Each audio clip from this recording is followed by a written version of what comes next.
Je suis Hassan Ayek, euh, président de bénévoles de premier secours. Je suis d'origine libanaise, mais j'ai le cœur ivoirien. Aujourd'hui, j'ai 36 ans, ça me fait 35 ans que je suis en Côte d'Ivoire. On va dire que depuis l'âge de 1 an. Oui, Hassan Ayek a grandi en Côte d'Ivoire, précisément à Djamé, au Quartier Rouge, à Dallas, à Cocody, un peu partout, mais bon, dans les quartiers un peu chauds d'Abidjan, quoi. 220 logements, Yopougon, pour nos shows, le temps, le temps des vrais shows, quand il y avait le cyclone, quand il y avait le maquis des garagistes à Nyongon, quand il y avait. Quand la rue Princesse était la rue Princesse, quoi. Et puis, j'ai grandi à Djamé, au Quartier Rouge, parmi des Ivoiriens, des Libanais, des Sénégalais, des Maliens, des Guinéens, où on ne parlait jamais de couleur, ni d'ethnie, ni de religion. Mais voilà où nous en sommes aujourd'hui, malheureusement, où ce débat est devenu fréquent. Et c'est dommage, c'est malheureusement dommage, parce que il faut qu'on retrouve cette Côte d'Ivoire qui était un mélange de culture et de bon vivre ensemble. Et malheureusement, ces 2 jours, ce qu'on voit nous fend le cœur, on va dire ça comme ça. Le vagabond de la charité, parce que je suis un vagabond. On va dire un vagabond dans le bon sens, parce que on a mûri aujourd'hui. Mais je suis un vrai vagabond. Ma tenue vestimentaire, j'aime tout ce qui est déchiré, comme ici ils appellent les pantalons pétés et tout ça là. J'ai grandi dans un milieu de Noussi. J'ai été membre des Young System, paix à son âme, avec Gilles Bardot, maître. Et on est sur le Boigny, on a grandi ensemble à Djamé. Et bon, qui dit à Djamé, dit directement vagabondage. Et comme j'aime beaucoup faire du bien autour de moi, donc quelqu'un m'a appelé, avant on m'appelait le charitier. Et bon, ils ont trouvé la combinaison, le vagabond de la charité. C'est resté sur moi comme ça. Mais bon, c'est pour la bonne cause. Donc, c'est pas un souci. Ça fait plaisir aussi. Il n'y a pas, il n'y a pas de déclic, comme les gens pensent, ou il n'y a pas des situations qu'on a vécues qui nous poussent à faire des choses qui sortent un peu de l'ordinaire de nos jours. Malheureusement, c'est des choses avant qui se fassent, qui se font de la manière la plus simple. Ou de la manière la plus simple, on va dire ça comme ça. Mais aujourd'hui, quand tu poses un acte et que tu n'attends rien en retour, les gens se posent beaucoup de questions. Alors qu'il faudrait pas qu'on se pose ces questions, parce que j'ai toujours dit, c'est à mi-cheval entre l'éducation et la religion. Parce que la première chose que la religion nous apprend, c'est le partage. Et l'éducation, lorsque ton père ou ta mère t'apprennent ou te montrent qu'il faut toujours donner à ceux qui n'ont pas, donc ça devient une culture. Et c'est cette culture qu'on essaye aujourd'hui de faire comprendre aux gens. Il y a beaucoup de gens qui ont fait des captures de certains de mes posts qu'ils gardent bien au chaud, parce qu'ils se disent oui, on ne fait pas du bien sans attendre quelque chose en retour. Et comme je m'exprime beaucoup sur la toile et que je dis que je ne cherche ni de poste ni de reconnaissance, ils pensent que demain je vais briguer un mandat de mairie ou être député ou être quelque chose. Il n'en est rien. Donc ils peuvent garder ça au chaud autant qu'ils veulent. Nous sommes dans une logique aujourd'hui où on ne veut pas voir. Malheureusement, on ne peut pas aider tout le monde. Malheureusement, on ne peut pas faire plaisir à tout le monde. Mais nous, bénévoles, nous sommes dans une constance où on ne veut pas voir un malade ou un orphelin ou une personne dans un besoin et le regarder comme ça et puis ne pas essayer de lui tendre la main. C'est dans cette logique que nous sommes aujourd'hui. Ça peut déranger certaines personnes. Beaucoup de mes détracteurs ont été souvent très virulents, mais aujourd'hui, beaucoup d'entre eux ont rejoint le mouvement parce qu'ils ont vu que depuis lors, on ne se prononce pas ni sur la politique, ni sur quoi que ce soit. On est focalisé sur notre social. Et le combat, il est toujours le même, c'est de venir en aide au maximum de personnes qu'on peut. Grâce, bien sûr, à tous ces bénévoles aujourd'hui. D'ailleurs, c'est grâce à eux aussi que vous m'avez connu, parce que c'est eux qui me font aujourd'hui. Et sans eux, je ne suis absolument rien du tout. Donc, c'est à eux que revient le mérite. Je ne suis qu'un catalyseur. Je ne suis qu'un lanceur d'alerte. Et c'est grâce à leurs dons. Comme vous voyez dans ce bureau, on a de tout ici. C'est des gens qui nous envoient des dons, qui nous font confiance. Et nous, on essaye de garder cette confiance qui nous a fait connaître ou qui nous définit chez ces personnes.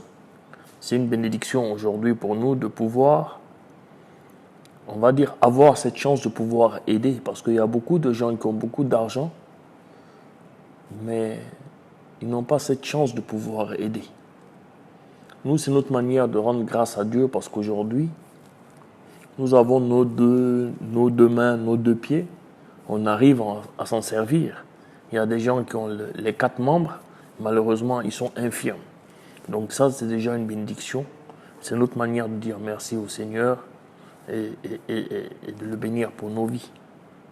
Voilà. On veut transmettre cette culture d'entraide aujourd'hui à tout le monde. Parce que ce soit chez les chrétiens ou chez les musulmans, si Dieu a instauré la dîme ou la zakat, et il est dit que si elle est partagée de manière équitable et qu'elle sert à ce pourquoi on la donne, il n'y aura pas de pauvreté dans cette vie. Ou il n'y aura pas de personnes qui auront faim dans cette vie. Malheureusement, nous sommes entourés aujourd'hui de beaucoup de faux, parce que ce n'est pas tout le monde qui est faux, mais de beaucoup de faux religieux qui transforment les choses à leur guise. Et aujourd'hui,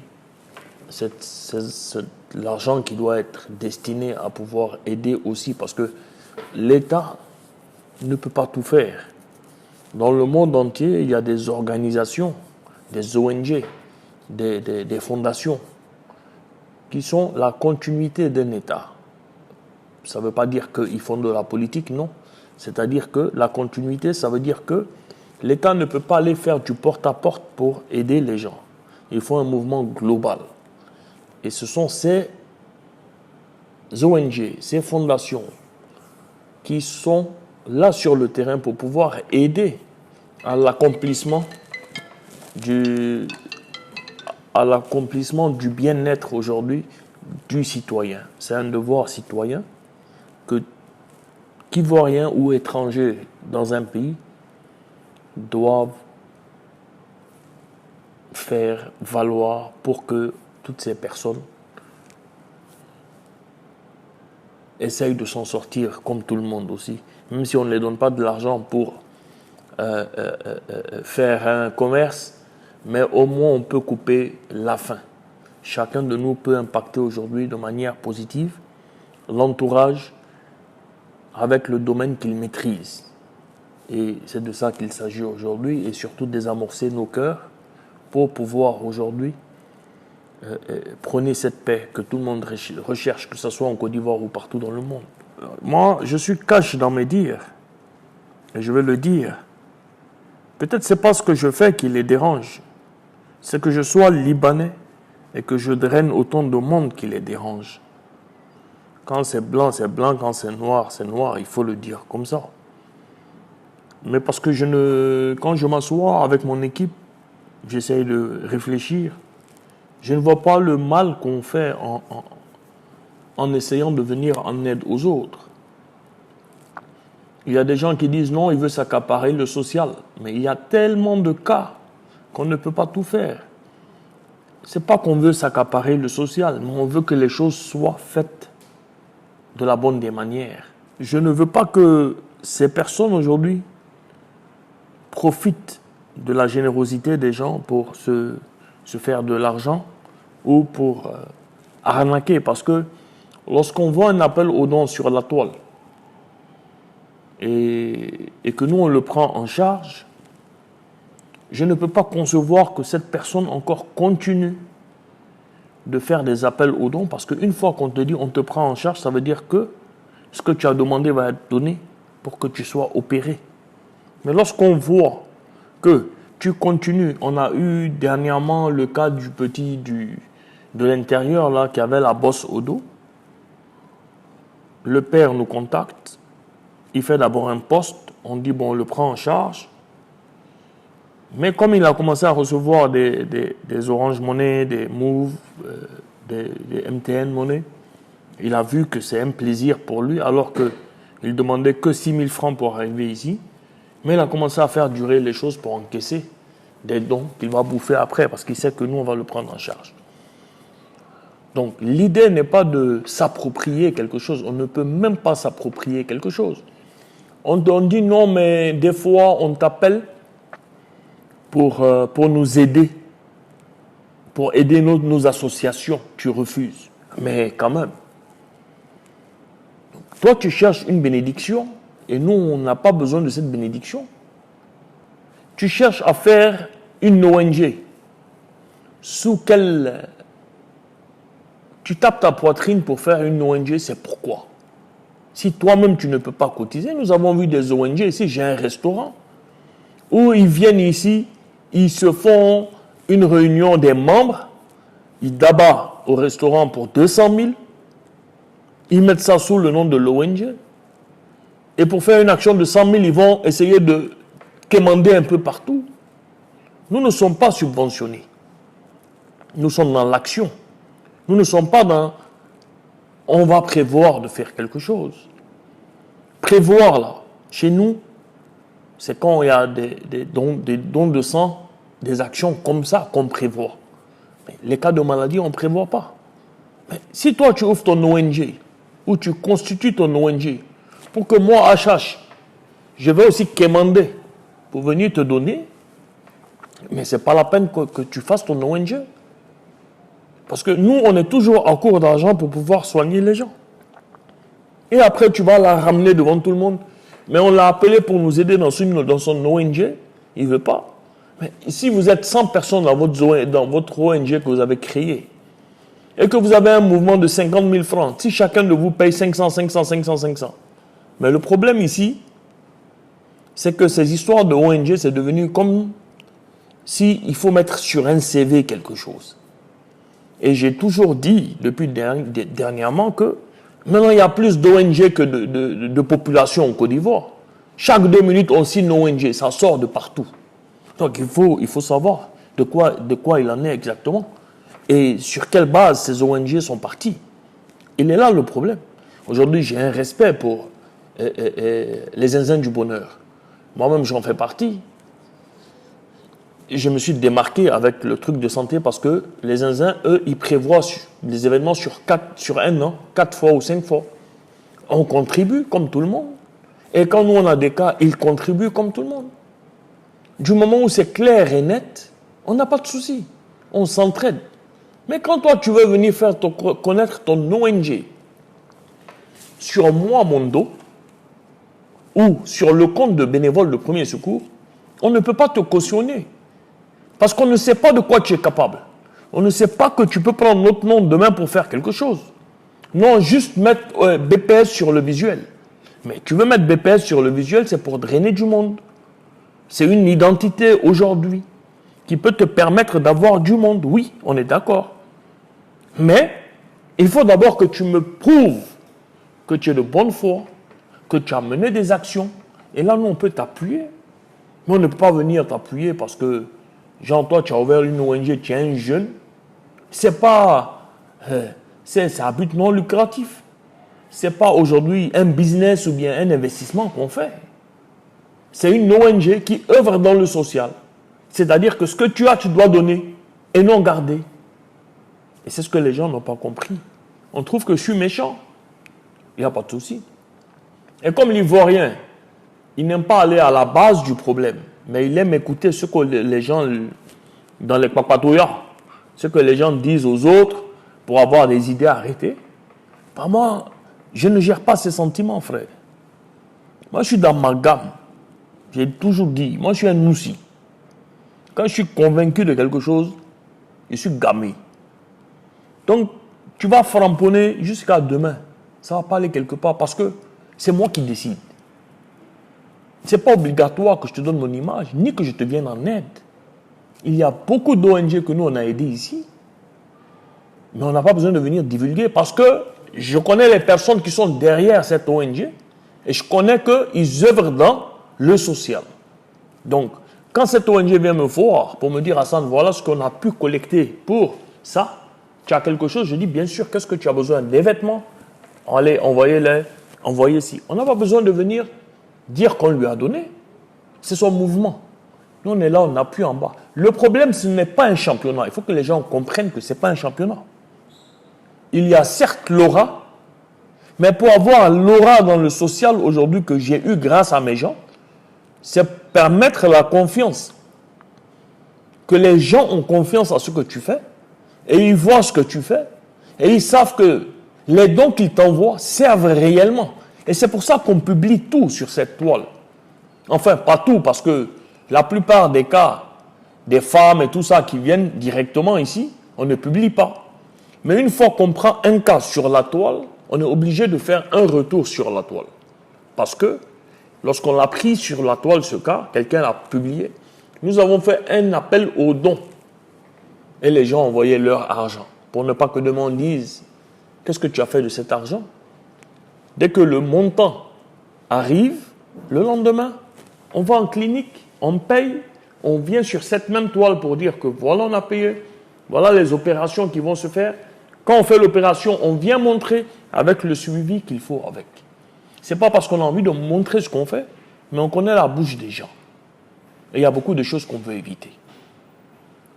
Donc les détracteurs, tu ne peux pas plaire à tout le monde.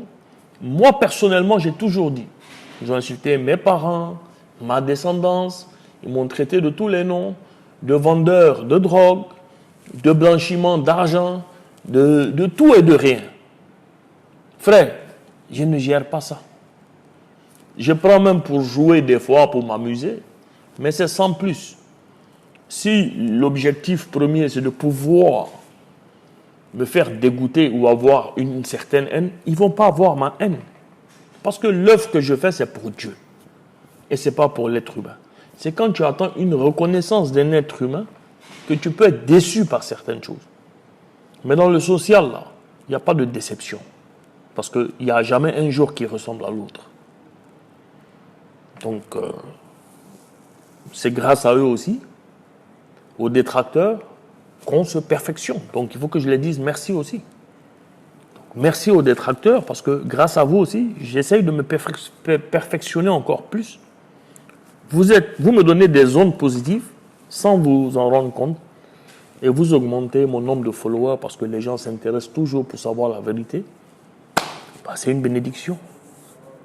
Mais c'est important. Il y a des gens qui sont assis avec toi, mais ils usent de leurs avatars. Et le jeu des réseaux sociaux, il est connu aujourd'hui.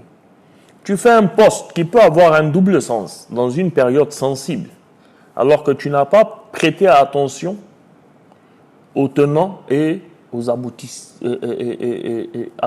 ce que ce poste va engendrer ou à quoi ça va aboutir. Donc, directement, si ça va dans le sens contraire d'un parti politique, tous les avatars de ce parti politique vont t'attaquer et les avatars de l'autre parti politique vont te défendre. Le lendemain, si tu fais un autre poste et que tu n'arrives pas ça n'arrange pas ceux qui t'ont défendu hier, ils vont venir encore t'attaquer et ceux qui t'ont attaqué hier vont venir te défendre. C'est la toile, c'est comme ça. Mais réellement, pour moi, quand un avatar m'attaque, c'est un non-lieu parce qu'il n'existe pas pour moi. Ce n'est pas une personne. Parce qu'un être humain, comme nous tous ici, quand il défend des idées ou une idéologie, ou il mène un combat, il le mène à visage découvert. Je n'ai jamais eu un avatar, je n'ai jamais usé d'un avatar, je n'ai rien à cacher. C'est pour discuter, fort comme ça, on discute. Mais discuter ne veut pas dire un manque de respect. Discuter ne veut pas dire aujourd'hui parce que quand on parle de discuter, ça veut dire que c'est un débat d'idées où chacun de nous est prêt à écouter l'autre et argumenter et comprendre les arguments. Mais on ne peut pas venir discuter lorsque toi, tu es campé sur ta position, soit disant que c'est toi qui as raison. Donc tu ne pourras pas me faire changer d'avis et je ne pourrai pas te faire changer d'avis. Et malheureusement, la plupart des débats ici sur la toile, quand le gars n'a plus d'idées ou si tu veux, d'arguments, il commence à t'insulter, il commence à te traiter d'étranger, il commence à insulter ta maman, il commence à dire si, donc ça ne sert à rien de discuter. La plupart du temps, maintenant, tu fais ton post et puis tu lis même pas les commentaires et puis tu quittes. Bon. On n'a pas de conseil en image, on n'a pas d'équipe de ton image ou de ta façon d'être. Non. Il dit, je suis gamé. Donc, si j'ai envie de le faire, je le fais. Je n'ai pas de community manager. Je gère 17 pages. Hormis ma page personnelle et mon mur et mon groupe. Je suis dans le social depuis à peu près 17 ans. Dernièrement, on m'a découvert à la toile depuis 3-4 ans. Par hasard comme ça. Et c'était sur le cas de Mikou parce que c'était lourd et il fallait que je sois là. Et bon, ce qui s'est passé est passé. On a pu soigner Mikou. Ça nous a coûté 23 millions. C'était le patron de Orcadeco qui avait pris en charge aussi. Et à cause de quelques pressions, j'ai dit pourquoi pas faire profiter plus de gens et créer un groupe qui s'appelle Bénévoles de Premier Secours parce que je le faisais sur une page professionnelle qui était ma page. Mikou, c'est un petit enfant de San Pedro qui avait le lymphome du Burkitt, qui avait une malformation. La bouche était arrivée là et il était presque, on va dire, mort. Mais Dieu a fait grâce. Nous l'avons pris en clinique privée. Après plusieurs chimiothérapies et plusieurs traitements, aujourd'hui ça va. Mais ça nous a coûté quand même 23 millions.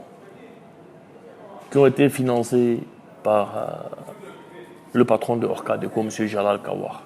Je ne saurais dire le nombre de personnes qu'on a pris en charge depuis 17 ans aujourd'hui. Mais je peux vous dire que BPS a 2 ans, 4 mois d'existence aujourd'hui. Nous avons dépassé les barres de 5000 personnes. Entre chimio, entre payer des ordonnances, entre payer des poches de sang, entre envoyer des gens qui sont dans des problèmes dans d'autres pays. Il faut savoir qu'on est suivi dans 133 pays différents et nous avons déjà intervenu dans 24 pays différents aujourd'hui. Mais on dépasse largement les 5000 personnes, entre fauteuil roulant, tricycle, entre opérations, entre chirurgie, entre prendre des maisons pour des gens en payant des cautions, entre gérer des mamans qui viennent avec leurs enfants, tout ce qui est lait, couche. on a dépassé les 5000 personnes. Et tout ça grâce à la bénédiction de Dieu et grâce à tous ces bénévoles aujourd'hui qui sont soudés autour de ce groupe qui s'appelle Bénévoles de Premier Secours. Parler argent, je sais pas, on ne peut pas évaluer. Mais j'ai perdu beaucoup, énormément d'argent. Même des magasins dans cette histoire. Il n'y a pas de chiffres, mais ce que je dis toujours, l'argent c'est du matériel.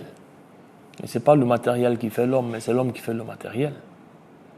Donc, tant qu'on a un souffle de vie dans le corps, on peut toujours se rattraper sur l'argent. Mais on ne peut pas évaluer. On ne peut pas évaluer. C'est énorme. Pas seulement moi, mais tout ce que les gens ont mis dedans. On parle de 5000 cas en 2 ans, 4 mois à peu près. Si tu comptabilises seulement 1000 fauteuils roulants, parce qu'il y a tricycle, il y a fauteuil roulant, il y a d'autres choses, sur une moyenne de 100 000 francs, tu as beaucoup déjà aujourd'hui. Tu as beaucoup de choses. Si je te dis que l'opération de Mikou a coûté, le traitement de Mikou, 23 millions pour un seul cas, il y a beaucoup de choses. Mais lui, c'était en clinique privée, d'autres, c'est au CHU. Mais c'est ce que je dis. Dans ce que nous faisons, on ne parle pas argent. Les retombées, c'est Dieu qui les donne.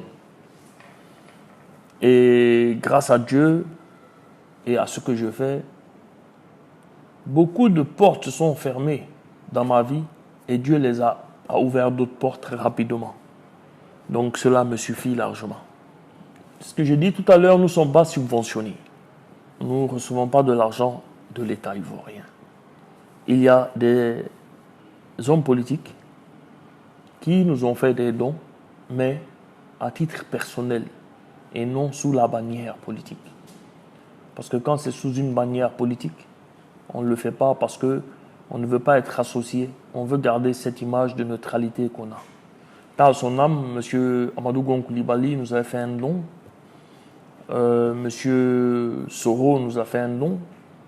Mme Dominique Ouattara, elle, plusieurs fois, on l'a appelée au secours. Elle a fait des opérations gratuitement dans son hôpital mère-enfant. Et M. Bion, qui a fait 3 ou 4 fois des dons, même nous a accompagnés au CHU. M. Mamadou Coulibaly, M. Bédier, Maman Marioto Koné, beaucoup le font, en anonyme ou pas, mais ils le font, sous le nom personnel et pas sous la bannière. Ce débat est assez compliqué et houleux parce que j'ai mené mes enquêtes et j'étais au Liban dernièrement. Je n'ai pas dit que ça n'existe pas, loin de là. Il y a toujours des énergumènes dans chaque pays ou dans chaque société. Mais je vais vous dire un peu le plan qui était élaboré. Vous savez, la Turquie, et vous comprendrez pourquoi je cite la Turquie. La Turquie est le dernier pays collé au premier pays de l'Union européenne et qui a demandé d'ailleurs qu'il soit européen. Le dossier en cours. Le plan des gens, il y avait 2 plans ici en Côte d'Ivoire, où on envoie les filles dans les pays comme le Koweït, et on a vu après qu'il y a beaucoup d'appels de maltraitance, où on les envoie au Liban, et comme il y a une guerre en Syrie, les frontières sont poreuses, on les dit de travailler 3 ou 4 mois, de chier où on travaille. Là, le Libanais, il va aller en agence, il va dire qu'elle ne travaille plus chez moi, donc elle sera là de manière illégale. Et le passeur va l'aider à rallier la Syrie. Et de la Syrie, elle va rallier la Turquie pour pouvoir accéder à l'Europe.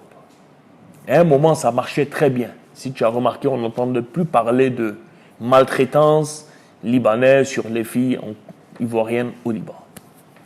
Mais Comme en Syrie, les choses reprennent et que les frontières ne sont plus poreuses, donc toutes ces filles qui sont là-bas, il y a un coin où il y a à peu près 30 filles que je connais, qui aujourd'hui ne peuvent plus aller. Il y en a une qui m'a contacté de la Syrie, ça fait même pas une semaine, ils l'ont attrapée en train de passer, donc elle est en prison en Syrie. D'accord? Comme les frontières sont fermées, ils ne peuvent plus maintenant partir en Syrie pour rallier la Turquie, et ils ne peuvent plus revenir à Abidjan parce qu'elles sont là-bas de manière illégale. Parce qu'elles ne sont plus sous le nom de quelqu'un, donc il y a des pénalités à payer. Et elles vont dire, quand l'histoire de « ils m'ont maltraité » ne marche pas, ils vont aller dire qu'ils sont allés à l'ambassade et que l'ambassade ne veut rien comprendre, mais parce que l'ambassade connaît la vérité. Il faut, en plus du billet d'avion, il faut payer les pénalités. Mais, comme ils veulent jouer toujours l'aspect sentiment sur la toile, aujourd'hui, qu'est-ce qui peut envenimer la toile? Ou qu'est-ce qui peut attirer l'attention de la toile? C'est faire pitié. Ou jouer à la victimisation. Et c'est là, elle va dire, il m'a tapé, il m'a violé, il m'a fait... Excuse-moi, mais j'ai un groupe là, on est en train de discuter depuis un moment, comment les faire revenir? Ils étaient 12, mais chacun a 2 ou 3 enfants. Tu es sûr qu'on peut avoir 2 ou 3 enfants par viol? C'est quand on a créé ce groupe en interne. Et là, elle me dit, non, on n'est pas seul. Moi, j'ai 2 enfants. Non, moi, j'ai 3 enfants. Non, tu es sûr qu'on peut avoir en viol 2 ou 3 enfants? On peut dire, oui, il a violé, elle a eu une grossesse. Mais il y a des enfants qui ont 3 ans, qui ont 7 ans. Je demande, ces enfants, vous les avez pris avec vous d'Abidjan? Non, on les a eus au Liban. Mais il existe réellement aussi des personnes qui sont méchantes au Liban, comme partout dans le monde. Mais ce n'est pas dans l'ampleur que les gens racontent. Et c'est ça le problème. C'est de la même manière aujourd'hui, ici, il y a un Ivoirien, quand il va en France, il y a un autre Ivoirien qui est aussi méchant avec lui. Et c'est de la même manière au Liban. Tu peux lutter pour arrêter ça, mais tu ne peux pas éradiquer ça. Le combat, c'est de pouvoir tout éradiquer, mais on essaye un peu. Mais il ne faudrait pas aussi que les gens rentrent beaucoup dans le sentimental. Même en Côte d'Ivoire, ici, on a eu des cas ici, quand tu les vois sur la toile, tu vas dire ceux-là, si tu n'interviens pas tout de suite, ils vont mourir, tu vas là-bas, c'est de l'arnaque. Dernièrement, la fille qui a posé au couette dans un trou, où elle dit, ils sont en train de la tuer, ils sont en train de la faire ci. On est rentré en contact. Elle n'est même pas ivoirienne, elle est camerounaise. Elle a fui de la maison où elle travaille. Elle dit non, le patron veut coucher avec moi, sa femme a su, elle m'a mis dehors. C'est faux. Elle consomme de la drogue. Quand on a vu tout ça, on s'est dit, Joe, on a le même problème que toujours. Elle est obligée de créer son scénario dans un trou. Mais je n'ai pas dit aussi que tous les gars du Kouet ne maltraitent pas les filles. Non, il y en a qui maltraitent. Celle qu'on a envoyée, nous, elle a failli se suicider 2 fois. Mais qu'est-ce qu'ils appellent l'esclavage? Elles sont vendues ici, par leur propre famille. Le gars du Kouet, c'est pas qu'il a payé, non. Il ne faut pas transformer les choses comme on veut, non. C'est l'agence qui les recrute ici. Et cette agence signe un document administratif avec le gars du Kouet pour demander et exiger 2 ans de salaire en avance que les parents de la fille ici encaissent sans dire à la fille. Donc pour le gars du Kouet, il attend une personne qui va venir travailler chez lui pendant 2 ans sans payer de salaire parce qu'il a payé 2 ans en avance. C'est comme la caution de maison, plus loyer, plus. Mais quand la fille ne sait pas, elle vient, elle se rend compte que elle travaille et le gars du Kouet, comme ils ne savent pas discuter, il ne la paye pas. Lui n'est pas censé savoir que ses parents l'ont vendu ici. Quand on dit vendu, c'est péjoratif. Mais ils l'ont vendu parce qu'ils ont encaissé 2 ans. Et comme elle travaille et qu'elle n'encaisse pas son salaire, elle dit c'est de l'esclavage. Et c'est de là que les problèmes vont. Sinon, aujourd'hui en Côte d'Ivoire, À l'aéroport de Côte d'Ivoire, il y a des destinations que tu ne peux plus prendre pour partir. Les filles vont se cacher au Mali et en Guinée pour rallier le Koweït ou d'autres pays. Mais ici, à l'aéroport, on te refoule.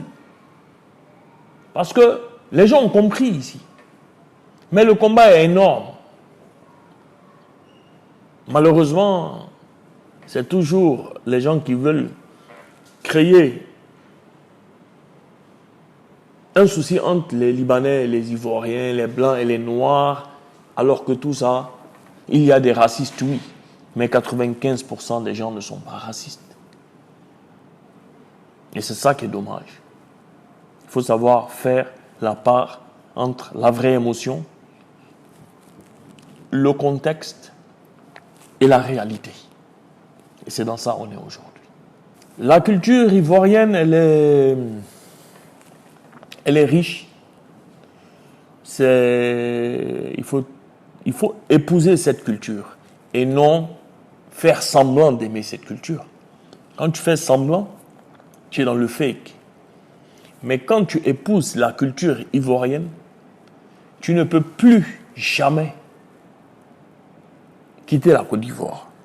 Moi, sur le mot où on dit, les gens se plaignent toujours quand on dit tu es ivoirien, je suis ivoirien, ou bien je suis ivoirien plus que toi. Au contraire, moi ça me fait plaisir quand j'entends un étranger dire que non, je suis ivoirien, mais je suis ivoirien plus que toi. Parce que il y a cette rage en lui qu'il a pris pour épouser cette culture. Et il se sent blessé dans son amour aujourd'hui lorsque quelqu'un comme moi, qui a pratiquement fait toute sa vie ici, ça fait 35 ans, et tu passes sur la route comme ça, tu fais une mauvaise manœuvre et le taximètre va te dire « Oh, petit bâtard, rentre chez toi au pays, Libanais maudit là. » C'est pas le fait de t'insulter, Libanais, parce que tu es un Libanais, par exemple, ou bien Français maudit, ou bien Toubabou, ou bien... Mais tu l'es réellement. Mais c'est sa manière de le dire qui te blesse dans ton amour propre. Parce que j'estime aujourd'hui, pas que je suis ivoirien plus que beaucoup d'Ivoiriens, non. Mais j'ai un amour qui m'anime pour la Côte d'Ivoire plus que beaucoup d'Ivoiriens.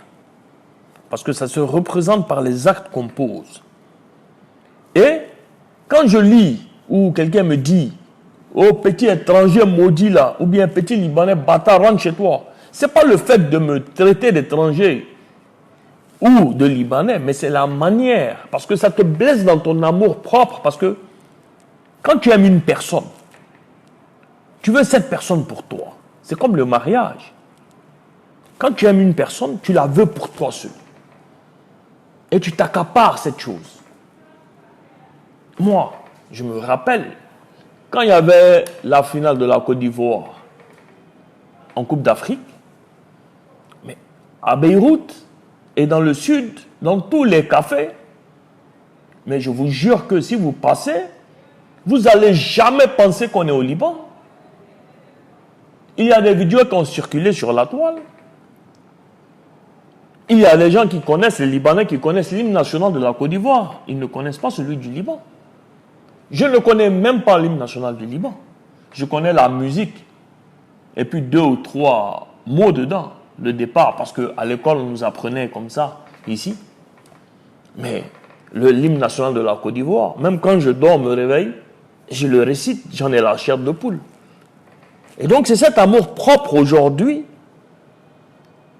qui te fait mal quand quelqu'un aujourd'hui qui quitte là parce qu'il a une connexion de 200 francs ou quelqu'un qui a un culte te voit, ou même des fois des personnes qui sont assez riches, qui sont nantis dans une voiture haut de gamme, juste parce que tu as traversé la route à pied d'une mauvaise manière, il va ouvrir sa fenêtre et dire « Oh, tu te crois chez toi, tu peux faire ça au Liban ?»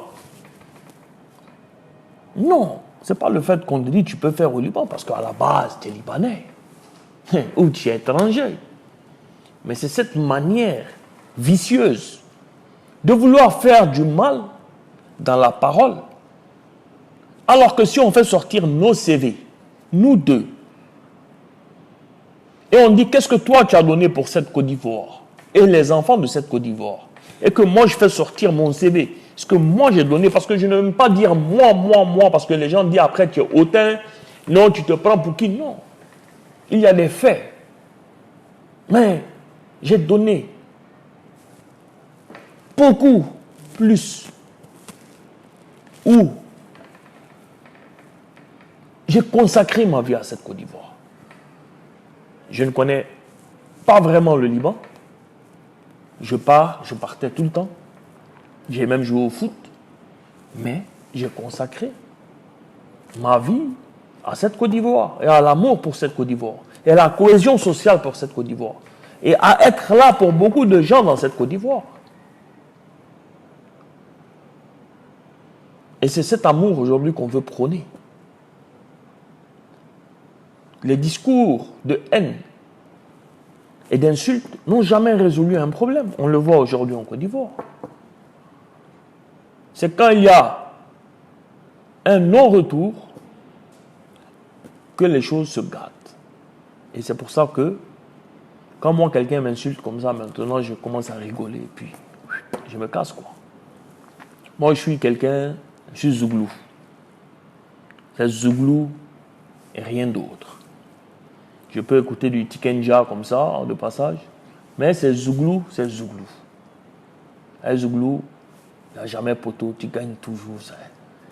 J'aime pas les musiques, non. J'aime m'asseoir, sciencer, et c'est le Zouglou qui te fait sciencer parce qu'il raconte la vie. Il y a des sons, tu as l'impression que le gars, il est dans ta vie, il sait qu'est-ce qu'il est en train de dire. Et il parle de toi comme ça. Mon artiste Zouglou préféré, avant c'était les garagistes avec leur album Tapis Rouge. Aujourd'hui, c'est Molière. Molière, avec passe le dernier album qui était là, l'avant-dernier album. Et aujourd'hui, la référence c'est Yodé et Siro, bien sûr. Mais pas le numéro 4 là, parce que moi je suis pas dans les trucs où on saute clôture, tout ça là. Mais l'album est top. Voilà. Donc mon message de paix en Nouchi, comme je suis un barabon, pour les Ivoiriens. Donc, les Bramoro, il faut conscience en pro. Je te dis, le pays a besoin de nous-mêmes. On doit former un bouilli autour de cette paix. Parce que si c'est Nyarami là, et c'est même pas où nous tous on allait bacro. Donc il faut qu'on science ensemble. Parce que la Côte d'Ivoire là, c'est la joie.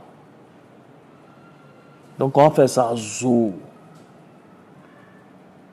On va nous tous, comment de paix, de cohésion sociale, et puis d'amour. Je profite en même temps pour la madre du Nouchi. Elle se connaît. On est ensemble, famille. Soyons sages. La Côte d'Ivoire a besoin de nous tous. Je vous aime. Merci à I Love Coupé Décalé. Dieu vous bénisse, Dieu bénisse la Côte d'Ivoire. Et que la Côte d'Ivoire soit citée comme exemple partout dans le monde de paix, de stabilité et de fraternité. On est ensemble, la famille. Merci à tous.